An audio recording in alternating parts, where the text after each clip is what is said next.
Bonjour à tous, on se retrouve encore une fois cette semaine pour une nouvelle vidéo dont je vais vous évoquer le thème dans un instant, mais avant tout, je voulais vous remercier une nouvelle fois d'être de plus en plus nombreux à suivre ma chaîne YouTube, de plus en plus nombreux à commenter mes vidéos, que je lis vos commentaires avec beaucoup d'attention. Je n'ai pas toujours le temps d'y répondre, mais en tout cas un grand merci à vous pour vos interactions, pour vos partages et pour votre implication à mes côtés. La France en vaut le coup, je vous assure, et je prêche des convaincus probablement. N'hésitez pas à cliquer sur la petite cloche en haut pour vous abonner et à très bientôt pour une nouvelle vidéo. En tout cas, à tout de suite pour celle-ci.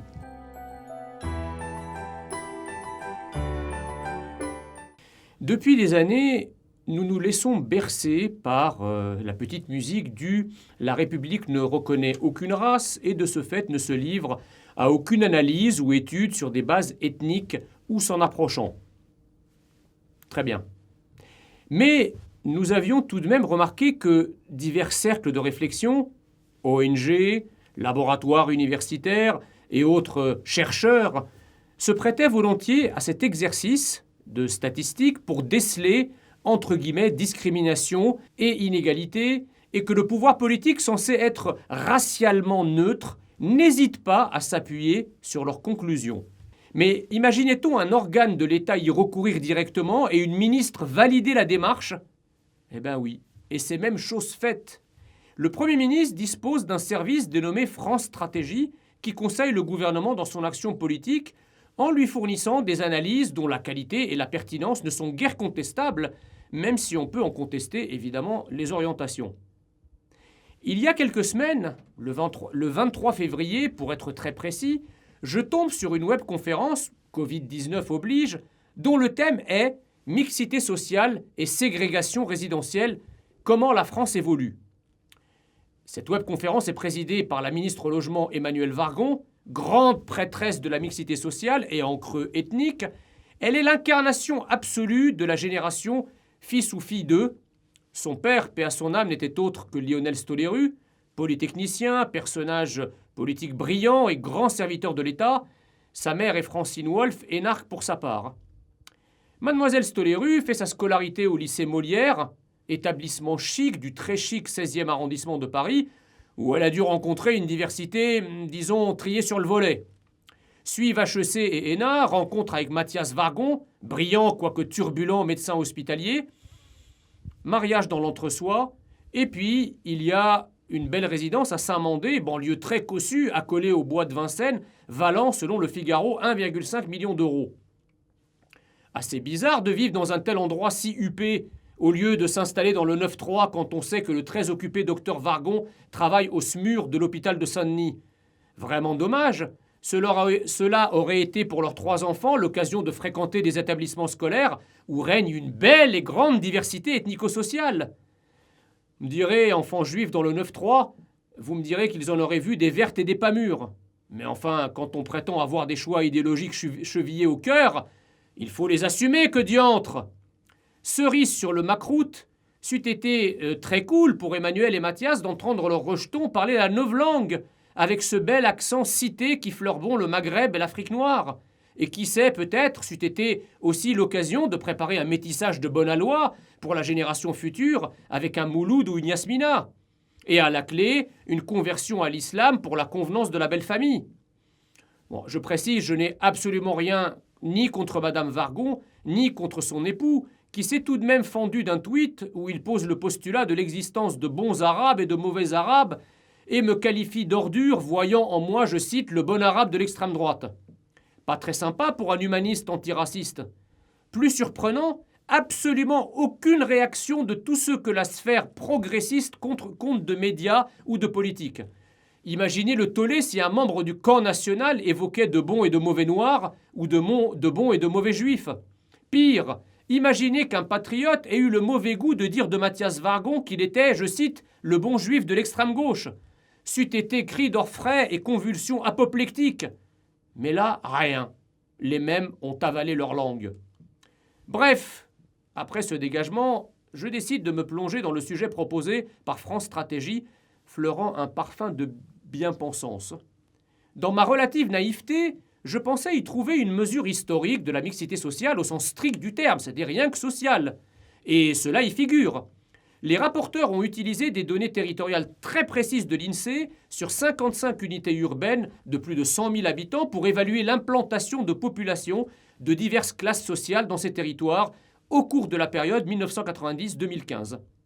La préoccupation étant de savoir si cadres, chefs d'entreprise, employés, ouvriers, actifs ou inactifs sont plus ou moins concentrés sur leur catégorie sur les 10 unités urbaines et au sein de ces zones dans des quartiers considérés comme privilégiés ou non.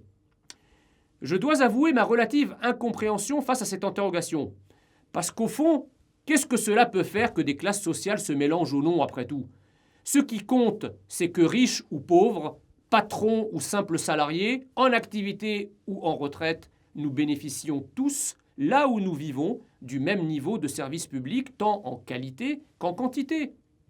Les quartiers dits moins favorisés doivent être tout aussi propres, aussi sûrs, aussi calmes, aussi bien desservis, aussi embellis et aussi équipés que les quartiers dits huppés. Les établissements scolaires, sanitaires, culturels, sportifs, les transports en commun doivent être aussi bons et beaux que chez les bourges. C'est ça la vraie promesse républicaine dont on nous parle régulièrement. Mais l'étude ne s'arrête pas là. Dans sa deuxième partie, elle aborde, je cite, « l'indice de ségrégation des personnes en fonction de leurs origines ». Tiens donc, nous y voilà. Suite une succession de pages analysant avec une forte granularité les lieux de résidence des immigrés d'origine extra-européenne et des immigrés d'origine européenne. Quelques extraits éclairants. Je cite, « Si l'on s'intéresse aux jeunes de moins de 18 ans, immigrés eux-mêmes ou vivant avec au moins un parent immigré, toutes origines confondues, on observe blablabla. Bla bla bla. » Deuxième extrait. En leur sein, ce sont les enfants non immigrés et vivant avec un parent immigré extra-européen et un parent non immigré. Blablabla. Bla bla bla. La part des enfants vivant avec un parent immigré extra-européen, célibataire, etc., etc. Autre extrait. Lorsque l'on observe les indices de ségrégation des immigrés d'origine extra-européenne et de leurs enfants, unité urbaine par unité urbaine, etc., etc. Autre extrait. Ainsi, l'indice de concentration des immigrés d'origine européenne, plutôt faible, est en légère baisse quand celui des immigrés d'origine extra-européenne, 2 fois supérieur en début de période, est en hausse sensible. Et alors, j'en ai trouvé un extrait, une pépite. Je cite, « Notons que les couples mixtes, du point de vue du statut migratoire, ne le sont pas forcément d'un point de vue de l'origine culturelle, notamment dans les quartiers à plus forte proportion d'immigrés extra-européens. Un couple unissant un immigré et un non-immigré n'est pas nécessairement mixte, du point de vue de l'origine culturelle, si les parents de la personne non immigrée sont origines de la même aire géographique que celle de son conjoint, ce qui est fréquent chez les descendants d'immigrés du Maghreb, de Turquie et d'Afrique subsaharienne, particulièrement lorsqu'ils vivent en ZUS, zone urbaine sensible. » Des pages et des pages de chiffres et de graphiques faisant la distinction entre immigrés d'origine européenne et d'origine extra-européenne, ce qui, nous le savons tous, veut dire la différence à peu près parfaite entre blanc et non blanc. Le tout, chers amis, effectué par un organe gouvernemental. Inutile de préciser que les conclusions indiquent une très forte croissance des immigrés non blancs depuis 1970, une réalité que nos yeux nous révèlent tous les jours, sans aucun besoin d'outils statistiques pour le coup. Le but de cette étude est clair. Il s'inscrit très largement dans le dessein politique de la gauche et de la Macronie qui est d'augmenter la mixité sociale, qui est l'objectif affiché, mais qui en réalité vise au mélange ethnique. Ainsi donc, dès qu'il s'agit d'exciper de discrimination ou d'exclusion, le système s'en donne à cœur joie pour établir toutes les statistiques ethniques qu'il faut afin d'accréditer le statut de victime patenté réclamé par les gauchos progressistes et la diversité.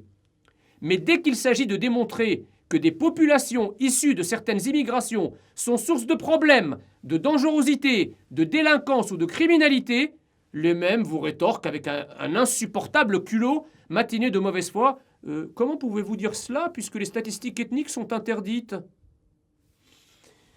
On se rend bien compte, chez les progressistes, que les Blancs et les immigrés assimilés ont développé des stratégies de relocalisation pour échapper à la colonisation de peuplements alter-identitaires.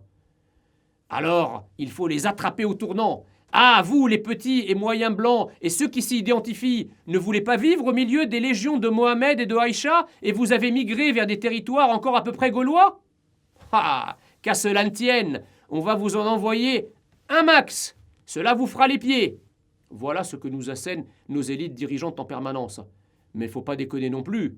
Cette logique, ils se gardent bien de se l'appliquer à eux-mêmes, dans leur quartier. Bah oui, ils tiennent au prix de leur baraque et ils tiennent aussi, il faut le dire, à leur tranquillité.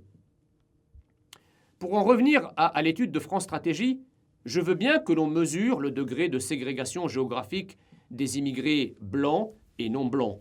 Mais alors poussons la logique jusqu'au bout. Analysons carrément beaucoup d'autres phénomènes qui touchent notre société selon cette grille de lecture en utilisant cet ersatz de statistiques ethniques qu'est la catégorisation origine européenne et origine extra-européenne. Voyons aussi ce que cela donne en matière de délinquance et de criminalité, de niveau et d'échecs scolaires, de recours aux minima sociaux et aux aides sociales, de niveau de chômage, de niveau de qualification, etc., etc. Les domaines d'application de ces statistiques ethniques ne manquent pas. Nous verrons bien alors si cette immigration extra-européenne, dont on nous serine qu'elle est une chance pour la France, eh bien, l'est autant qu'on veut bien le dire. Je crains malheureusement que cela ne soit pas l'objectif de nos élites humanisto-progressistes qui ne souhaitent encore une fois faire usage de ce type de données que dans un seul but, celui de la victimisation des minorités non blanches, mais jamais celui de la mise en lumière de leur contribution à des phénomènes moins émouvants. En avons-nous d'ailleurs vraiment besoin finalement de ces statistiques ethniques ou raciales? Devons-nous nous laisser aller à cette dérive anglo-saxonne odieuse de classifier, de catégoriser les gens en fonction de leur origine ethnique? Eh bien moi je ne le crois pas. En tant que peuple historique et hôte, nous avons une expérience collective, un vécu comme on aime à le dire aujourd'hui, celui de la cohabitation avec différents types d'immigration, européenne, arménienne, juive, arabe chrétienne, vietnamienne, philippine, chinoise, tamoule, turque, arabo-musulmane, africaine musulmane ou non, afghane et tchétchène. Mais nous savons parfaitement qu'avec les dernières vagues d'immigration arabo-afro-musulmane, le vivre ensemble se complique considérablement. Pas d'amalgame, bien sûr, car il y a énormément de gens bien et même très bien dans ces communautés. Mais tant d'autres posent des problèmes plus ou moins graves et dans une proportion qui n'a rien à voir avec la distribution statistique normale. J'aime à répéter qu'il n'y a rien de génétique là-dedans. Comme me l'a toujours asséné mon vieux père, grand humaniste devant l'Éternel, il n'y a pas de bons ou de mauvais peuples, il n'y a que de bonnes ou de mauvaises gens. Et encore, ces dernières le sont-elles peut-être devenues en raison d'une intégration trop difficile, dans une société trop différente et pas toujours aussi accueillante ou bienveillante que nous voulons bien le penser. C'est possible. Mes chers amis, le temps n'est plus à s'interroger sur le pourquoi du comment. Le temps est venu de dire stop, tout simplement. Dans notre expérience migratoire, on sait ce qui marche et ce qui marche beaucoup moins bien, voire pas du tout. Alors on en tire les conséquences. Que ce soit leur faute, notre faute ou une faute partagée, ça n'est plus vraiment le sujet. Que les chercheurs cherchent les causes s'ils le veulent, mais le rôle des politiques est d'agir. Et vite, alors qu'il y a à l'évidence péril en la demeure et que les langues du feu alter-identitaire lèchent passablement notre maison commune, la France. Merci pour votre attention. Vive la France, vive la République, vive le peuple français.